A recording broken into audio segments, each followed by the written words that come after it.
O ano era 1987. Minha mãe foi convidada para trabalhar de cozinheira numa fazenda no interior de Minas Gerais. A gente ficou animado com a ideia porque já fazia tempo que ela estava desempregada. Eu era criança, éramos apenas eu e ela. A fazenda distava a uns 30 quilômetros da cidade. O fazendeiro apareceu com a caminhonete e pegou a gente num dia de tarde.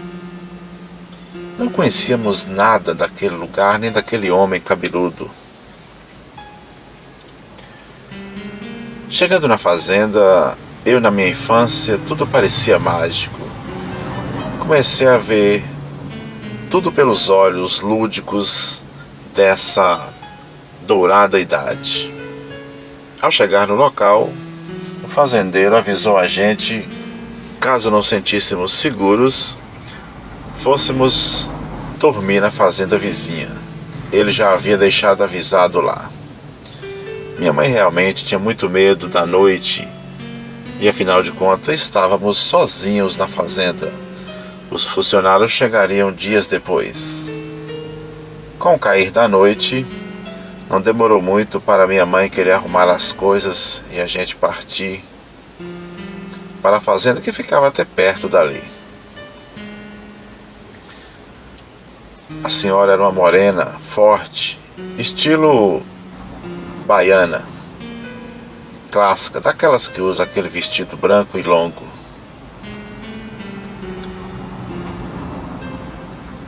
Dormimos por ali, apesar de a senhora dizer para a gente que ali na fazenda tudo era tranquilo. Mas, normalmente, quem é do local nunca vai jogar contra ele. Dormimos por ali e foi tudo certo. No dia seguinte, voltamos para a fazenda. Como eu havia dito, era só eu e minha mãe. Durante o dia eu circulei pelas matas, ali perto, para conhecer o local.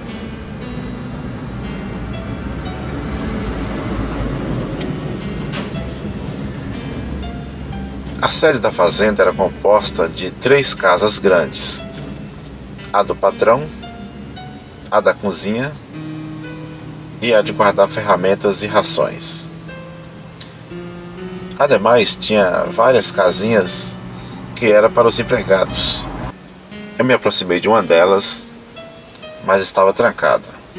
Espiei por um buraco e vi uma cama muito arrumada, como se uma pessoa tivesse estado ali pouco tempo antes.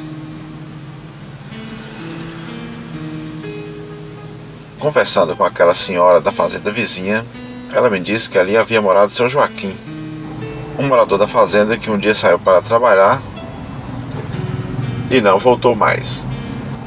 Contou ainda que seu Joaquim volta e meia aparecia na fazenda para alguns empregados. Ouvi aquilo com uma certa descrença, mas não ignorei de todo.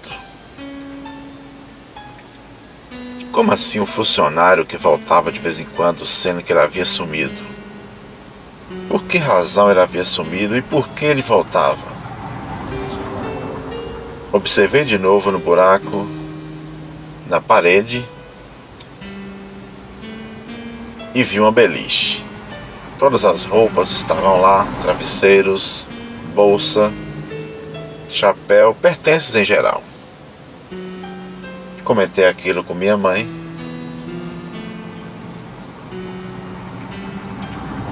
E tocamos a vida. Naquele dia de tarde, minha mãe observou cachorros do outro lado da linha ferroviária que cortava a fazenda. Parecia Doberman. Nos recolhemos para casa. Naquele segundo dia, ela não se sentiu à vontade para incomodar a mulher da fazenda vizinha e resolveu encarar o medo e dormir em casa. Mas comentava o tempo todo dos cachorros. Eu também vi os cachorros, mas eles não mexiam. No dia seguinte, andando por ali, eu observei que não era cachorro coisa nenhuma. era apenas toco de árvore que havia sido queimado, de forma que as duas coisas pontudas nas laterais eram a parte onde o fogo havia queimado, e ficou parecendo duas orelhas. A vida se seguiu. Tudo era bonito. Havia uma lagoa uns 2 quilômetros dali. Minha mãe ia lá buscar água, porque a água da fazenda não era potável.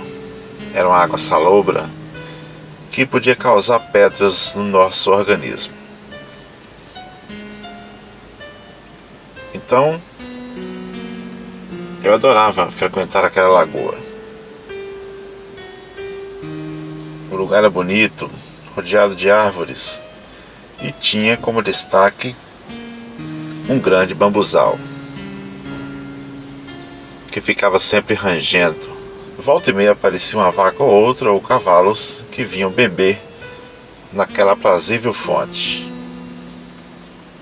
Tinha que ter cuidado com o bambuzal, porque tinha muito maribondo ali dentro. Quando a gente voltava para a fazenda, tinha que cruzar a linha férrea. E um dado curioso a respeito dela é que estava sempre estralando, como se estivesse anunciando alguma coisa ali perto, espreitando a gente. Mas a sabedoria dos mais velhos dizia que isso era comum na linha, de acordo com uma tal de dilatação que ocorria quando o sol estava quente. Eu, como criança, não entendia nada daquilo. Achava que tudo era assombração. Mas os estralos eram assustadores, tanto de dia quanto à noite. O que invalidava a tese de que aquilo só acontecia em horário em que o tempo estava quente. Voltando para a fazenda, ela por enquanto não tinha empregado em sua sede. Eles estavam espalhados nas partes mais distantes. Havia um deles, o lendário João da Onça. Ele morava sozinho numa carvoeira alguns quilômetros dali. Com o tempo ele arrumou uma segunda esposa. Eu não gostava dele. Desde o começo ele implicou comigo, vivia fazendo piadinhas a meu respeito.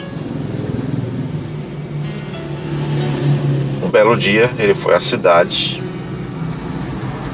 que ficava a 30 quilômetros dali, e ao retornar no final da noite não chegou em casa. Seu corpo foi encontrado sem a cabeça ao lado de um litro de pinga, numa encruzilhada 6 quilômetros dali, poucos metros depois da estação de trem,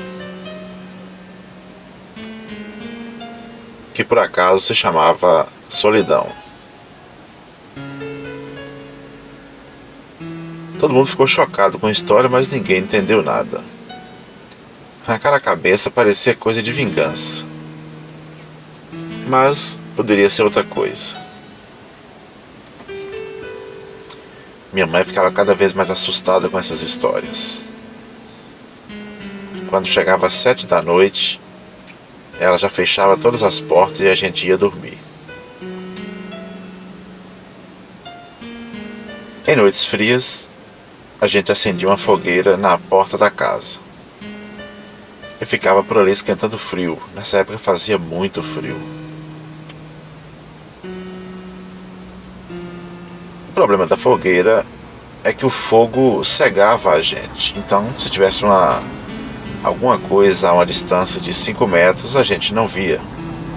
Mas a pessoa via a gente, até com mais clareza. E isso também incomodava minha mãe.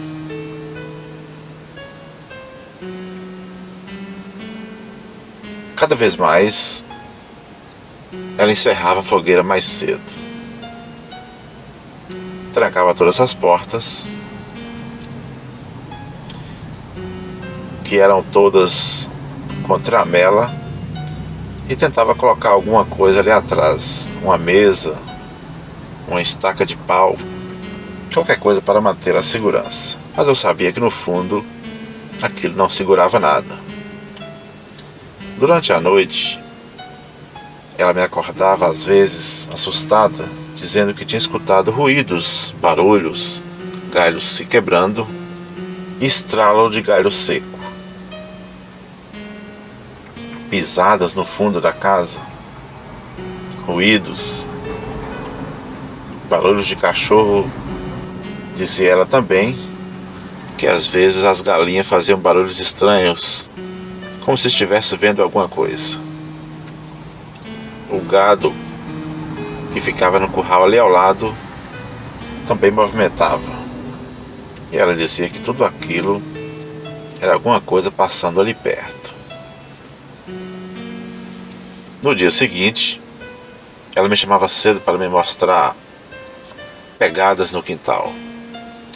Na minha cabeça parecia patas de cachorro, mas ela dizia que era muito grande para ser cachorro.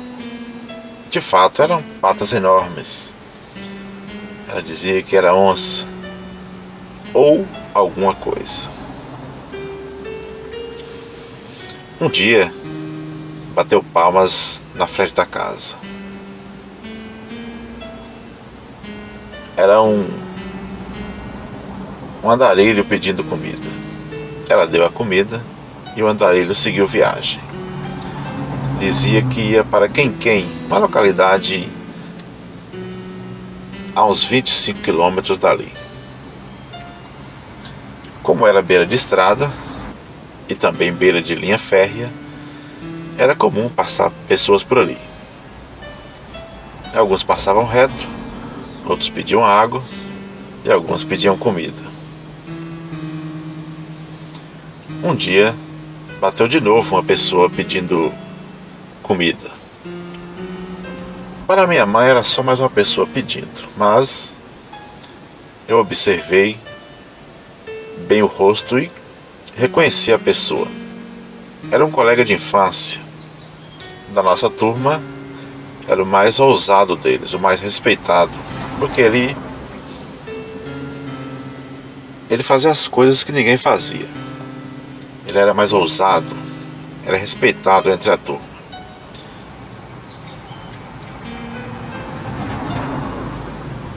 Já tinha passado muito tempo desde que a gente havia se separado nesse negócio de turma.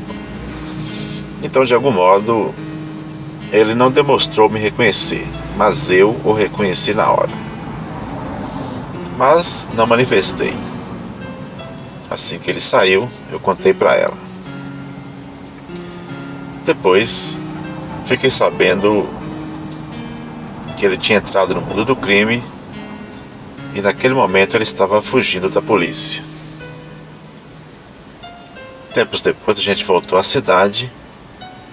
Eu descobri que ele nunca mais retornou lá.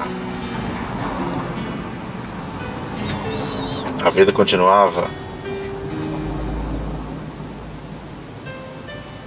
Eu fiquei amigo de todas as galinhas e patos. Na verdade eram uns 12 marrecos brancos, bonitos, barulhentos, e as galinhas. Uma das coisas que eu mais gostava era dar comida, dar milho para essas aves. Nos fundos da fazenda tinha outra fazenda, e havia uma conversa que o fazendeiro de lá vivia cercando cada vez mais as terras da fazenda que a gente estava. Como era uma terra sem lei, nada acontecia. Ele apenas mandava os capangas e os caras obedeciam. Mas um dia,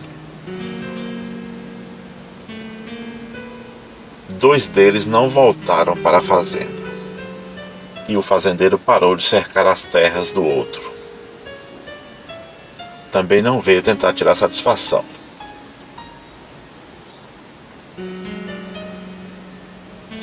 Volta e meia acontecia coisas como essa. Eu ouvia essas histórias, acompanhava e ficava meio sem entender as razões todas daquilo. Os fazendeiros eram folgados. Um dia, as ovelhas do fazendeiro vizinho vieram comer capim na fazenda de cá. O vaqueiro de lá, que deveria cuidar delas, não fez nada. Então, o patrão deu uma espingarda para o vaqueiro de cá e autorizou ele para resolver o problema. Ele levou os cachorros lá e eles atacaram as ovelhas até a morte. Ficou um clima ruim. O fazendeiro veio tirar satisfação, chateado. Mas o patrão e o vaqueiro disseram apenas que os cachorros avançaram contra as ovelhas. Ninguém admitiu que tinha atiçado os animais para que aquilo ocorresse. Por fim,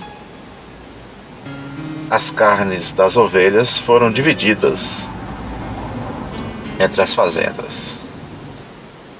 Mas o dia mais emblemático de todos foi numa semana que eu e minha mãe, como sempre fazíamos todo fim de mês, fomos à cidade resolver nossas coisas na sexta-feira para voltar na segunda. De lá ficamos sabendo do que aconteceu no fim de semana na fazenda que havia ficado só. O maluco invadiu a fazenda à noite e tacou fogo em tudo.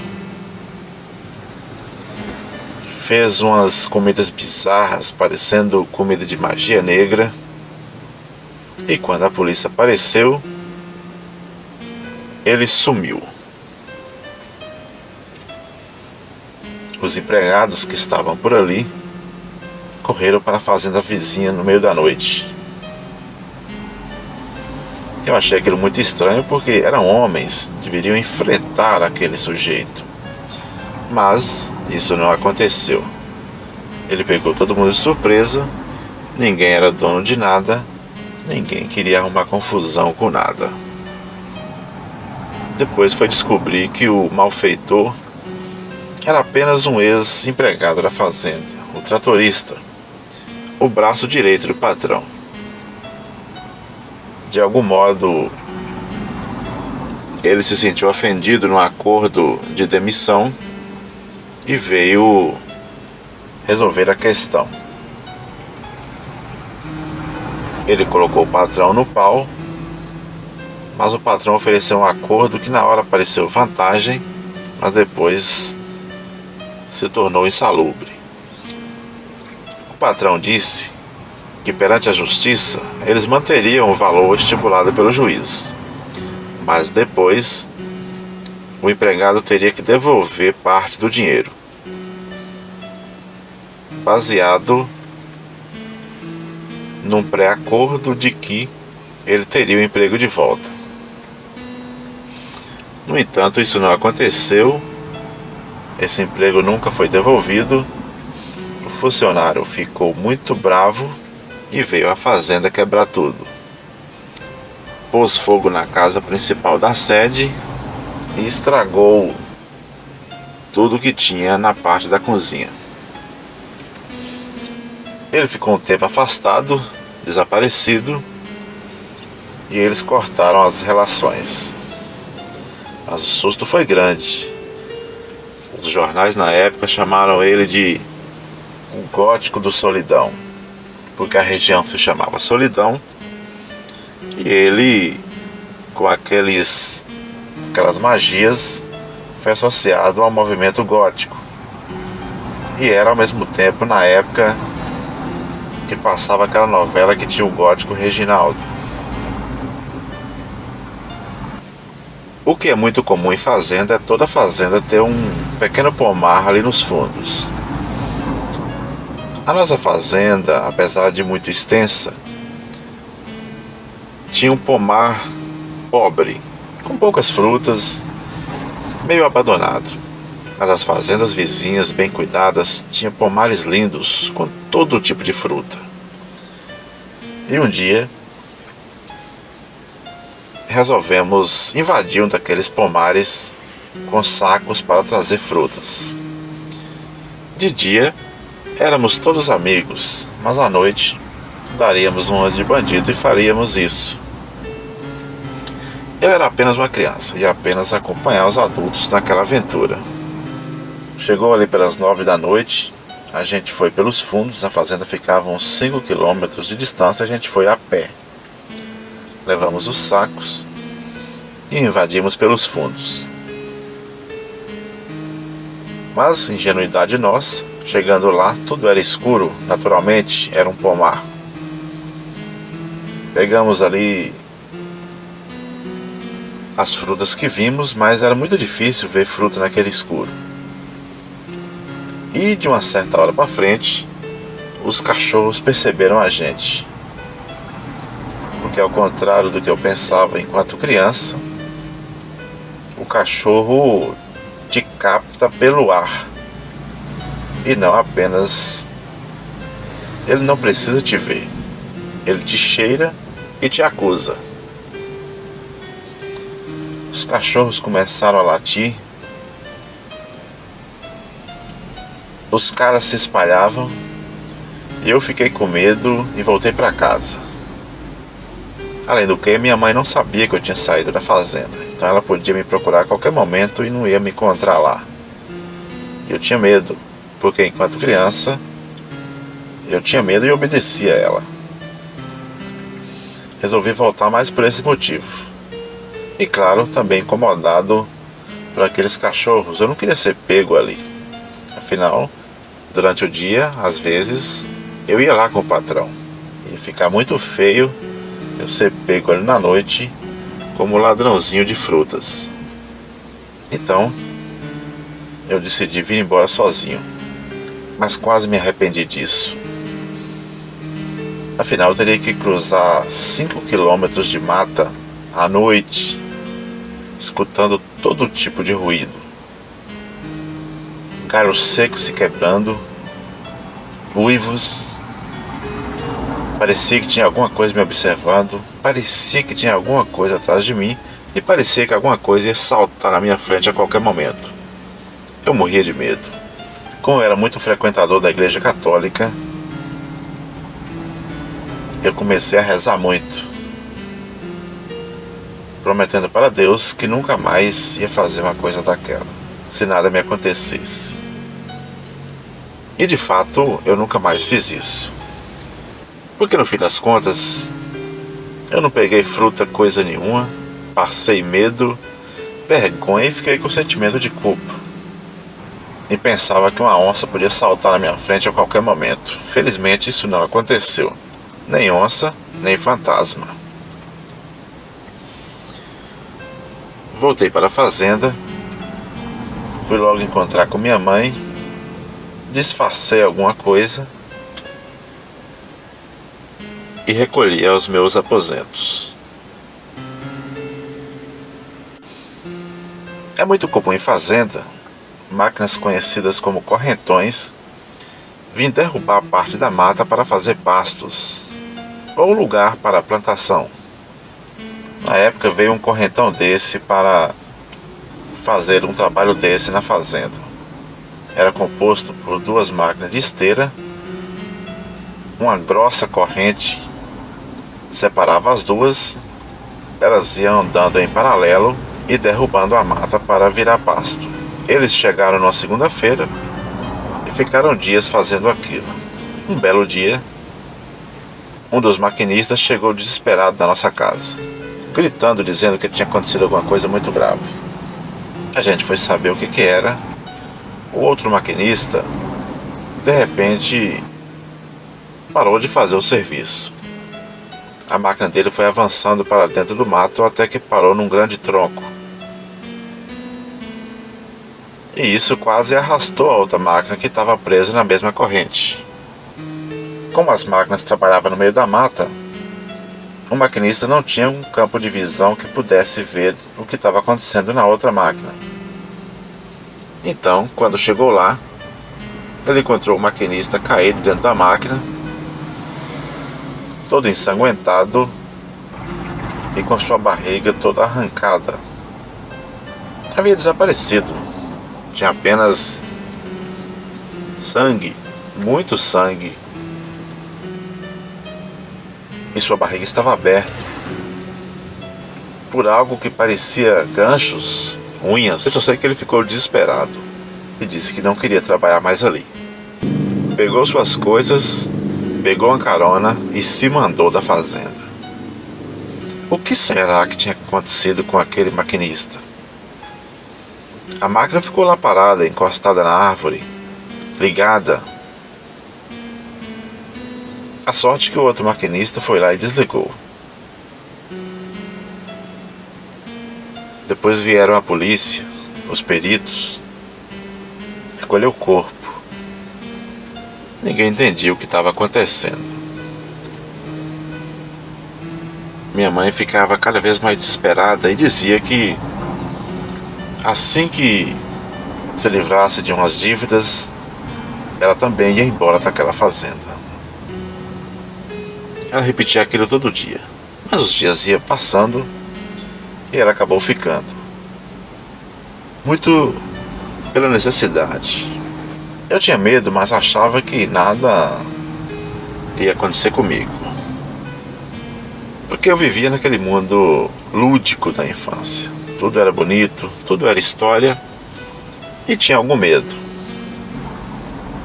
À noite, a gente assistia novela na fazenda vizinha. Afinal, na nossa fazenda não tinha rádio nem televisão. Então assistir uma novela na fazenda vizinha era a nossa diversão diária. Às vezes a gente ia a pé, mas no geral íamos de trator. Uma noite, como eu era criança da turma, tínhamos ido a pé e naquela noite, à volta da fazenda, lá pelas 10 da noite, depois que tinha acabado a novela, os caras correram na frente e me deixaram para trás. Fizeram de propósito. E para vir embora, eu tinha que vir beirando a linha, que era o único caminho que existia. E de repente, a linha não parava de estralar. Havia ruído na mata em volta. Eu olhava assustado e apressava o passo. Os estralos não paravam. E volta e meia parecia que eu ia ver alguma coisa. Meu coração batia acelerado. Eu rezava. E só escutava risadas ao longe. Eu tinha pernas pequenas, então meu passo não rendia muito. O trecho era curto, de apenas uns 2 quilômetros, mas o suficiente para eu passar muito medo. Eu tinha raiva daquelas pessoas que faziam aquilo comigo, mas isso era comum. Os mais adultos sempre faziam essas coisas com os mais novos. Tempos depois, veio outra turma fazer o serviço de correntão na fazenda. E de novo aconteceu uma coisa sinistra. E na fazenda tinha um rapaz que o serviço dele era, entre outras coisas, levar a marmita para os funcionários. Nesse dia ele foi levar a marmita, já era 11 horas, e os 2 maquinistas estavam sentados debaixo de uma árvore. As máquinas estavam desligadas. Esse rapaz era um jovem curioso, e batendo papo ali com os maquinistas, ele, expressando sua admiração por aquelas máquinas bonitas e possantes, pediu para que pudesse conhecer o painel. Os maquinistas liberaram, não havia nada demais. Ele foi até a máquina, que estava a alguns metros dali, Ficou observando o painel, brincando com as alavancas sem ligar nada. Afinal, as alavancas eram duras, então não ligavam à toa. Ele observou, andou por ali, sentou no banco, imaginou como se fosse um maquinista. Fez tudo aquilo enquanto dava o tempo dos rapazes comerem para ele trazer as marmitas vazias de volta. No entanto, ao descer da máquina, que era de esteira, você tinha que obrigatoriamente pisar na esteira para depois descer. Ao descer da máquina, ele pisou na esteira e ela misteriosamente ligou do nada. E ele foi lançado para debaixo de uma delas. A máquina passou por cima dele e o retalhou como um peixe. Os dois maquinistas não entenderam nada daquilo. Achou que o moleque tinha ligado a máquina, mas na verdade não fora ele. Alguma coisa ligou a máquina e passou por cima do jovem, matando-o imediatamente. Deu trabalho para explicar para a polícia o que havia acontecido. Havia alguma força sinistra acontecendo naquela fazenda. Tempos depois, minha mãe, visitando uns vizinhos que haviam trabalhado naquela fazenda na temporada passada, a senhora contou para minha mãe coisas sinistras sobre aquele lugar e explicou que esse tinha sido exatamente o motivo pelo qual eles haviam deixado a fazenda há muito tempo. No começo ela não queria falar, mas acabou confessando outras coisas. Então um dia, com mais calma, a senhora contou para minha mãe que havia trabalhado lá 5 anos antes, quando a fazenda era comandada pelo dono, o pai do que hoje era o nosso patrão. Eles dois tinham o mesmo nome. Dizia ela que coisas sinistras aconteciam ali à noite. O pátio da fazenda estava, na verdade, em cima de um cemitério, e ali à noite era comum escutar vozes, gritos, gemidos de dor. Mas ninguém entendia por quê. Eles também não sabiam da existência daquele cemitério ali embaixo. E só depois que eles souberam, somado às coisas que eles haviam visto, eles decidiram deixar a fazenda, deixando o patrão muito decepcionado, porque ele tinha aquele casal como seus caseiros de confiança. Minha mãe, curiosa, foi perguntando detalhes sobre aquele passado sinistro.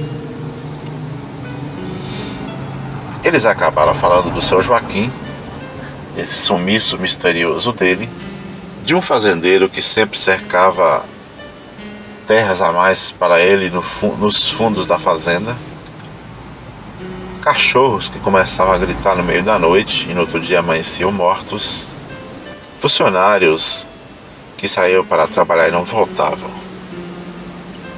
A coisa era muito pesada. Minha mãe ficou assustada, até pensou em não voltar para lá, mas não tinha opção.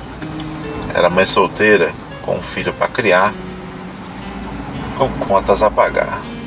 Vivia apenas prometendo a si mesma que um dia abandonaria tudo aquilo. Entre as histórias sinistras, havia também uma rixa de vaqueiros. Os vaqueiros do passado não se entendiam, e um dia um deles apareceu morto, mas o outro negou a culpa, dizendo que não tinha feito nada daquilo. Então, quem teria atacado o vaqueiro? Voltando para a fazenda, já sabendo daquelas histórias, e como a senhora havia instruído a gente, começamos a observar o pátio. Ela disse: observe bem o pátio, vocês vão ver que ele é ondulado. Aquelas ondulações eram os túmulos, e ali eram enterrados, além de funcionários, pessoas de uma vila ali perto. Ficamos muito assustados com aquilo. As cruzes haviam sido, claro, removidas. A gente só não entendeu por que eles jogaram o pátio da fazenda em cima do cemitério. Devia haver alguma coisa errada naquilo tudo. Alguma coisa alguém queria esconder. O fato é que toda noite a gente escutava ruídos. A gente escutava coisas, latas batendo, vozes, passos. E no outro dia parecia que não tinha nada. Tudo ficava restrito no calor da noite. Teve um fim de semana que minha mãe precisou ir na cidade. Ela teria que voltar em 5 dias e acabou ficando 2 meses fora. Nesse período, o fazendeiro colocou uma empregada substituta. Essa empregada substituta, que era casada, começou a sair com um funcionário mais novo. O marido, alertado por outros companheiros, voltou um dia mais cedo e deu um flagrante. O amante correu e esse funcionário, indignado, investiu para cima da esposa com um facão. O resultado foi sangue para todo lado e ele evadiu tomando rumo ignorado. A gente chegou na segunda-feira e ainda tinha vestígios de sangue pelo local. Aquilo estava ficando cada vez mais sinistro. Mortes que atraíam mortes e o ambiente ia ficando cada vez mais pesado. Teve uma noite que eu voltava de uma outra fazenda com o patrão. Ele saía comigo para que eu pudesse abrir as cancelas entre uma fazenda e outra. E elas eram muitas. Naquela noite, faltava apenas uma cancela para a gente chegar em casa. Eu abri a cancela, ele passou com a caminhonete, eu fechei a cancela, voltei para o carro e fomos para a sede da fazenda, que estava ali perto. Lá pelas 2 da manhã passava um trem de carga. E naquela noite, a gente acordou com o barulho do que parecia um trem parado na linha. Ouvíamos vozes, gritos. Era o maquinista gritando, indignado com alguma coisa que estava errada na linha. Mas a gente não foi lá. Depois ele seguiu viagem. No dia seguinte,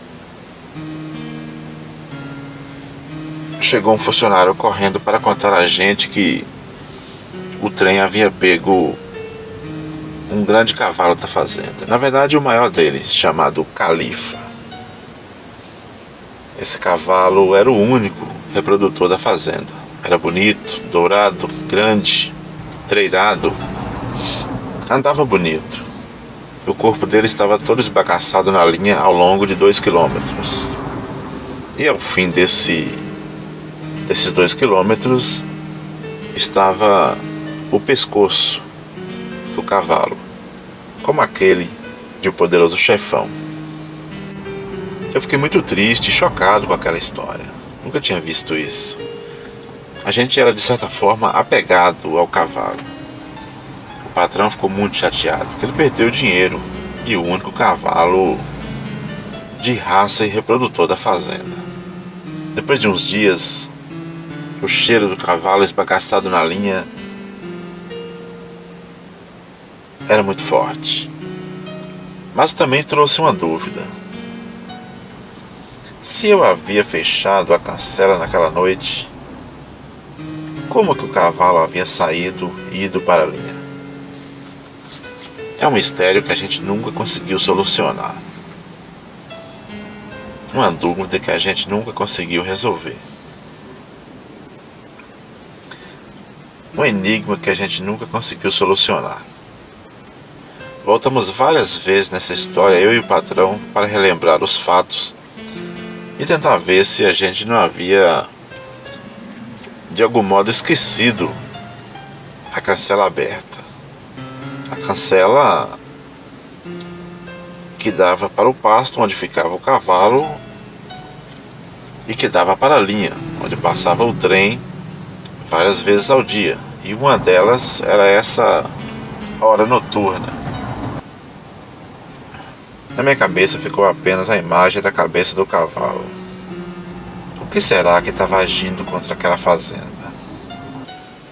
Ainda conversando com aquela antiga moradora da fazenda, ela contou uma história que explicava muito o momento atual da fazenda. Na verdade, tudo estava relacionado a seu passado sinistro. Mortes, brigas e outras coisas haviam acontecido ali na fazenda.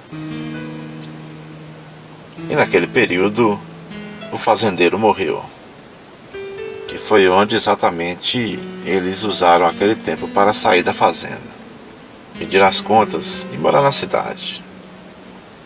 E a fazenda ficou abandonada por 5 anos. Tanto que quando a gente voltou, o mato havia tomado conta até da cozinha. Tudo estava isolado, parado, quieto. A gente foi retomando a vida ali aos poucos.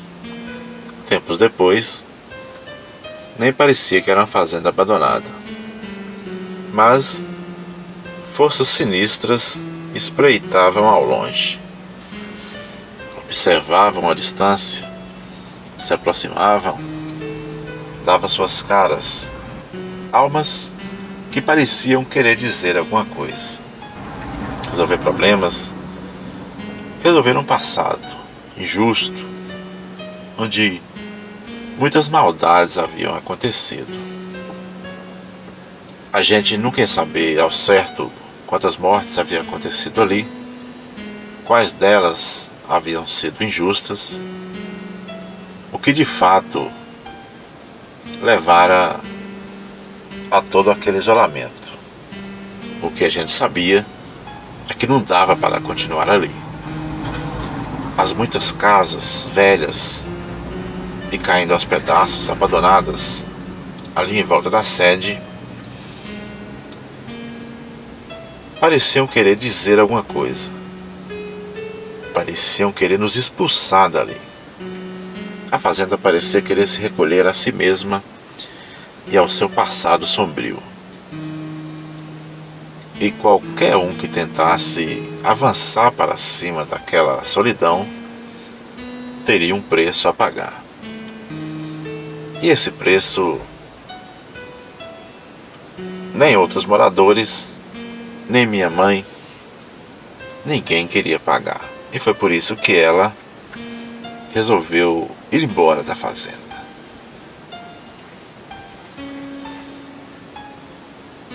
Usou uma desculpa que queria me alfabetizar, afinal eu já estava há um tempo sem estudar, porque a fazenda era longe de tudo. Muito a contragosto do patrão, ela sim chegou um dia que resolveu ir embora de vez. Eu ia sentir muitas saudades, afinal, eu passara ali grande parte da minha infância.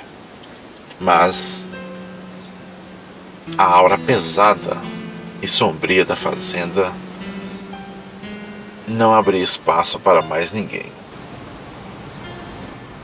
E sempre que alguém tentava irromper aquele silêncio, a fazenda se manifestava das suas mais sinistras e misteriosas formas. No calar da noite, ruídos, uivos, gemido, vozes, passos, pareciam querer dizer alguma coisa. Parecia querer expulsar a gente dali. E muitos correram.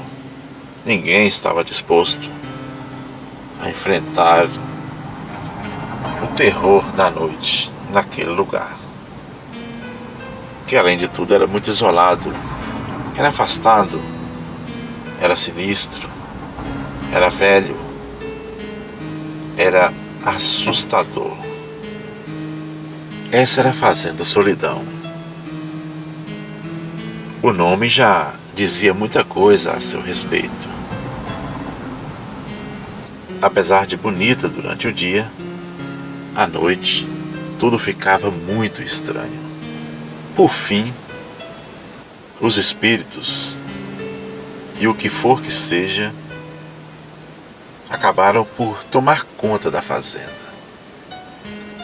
E ela foi ficando cada vez mais isolada, sozinha, abandonada.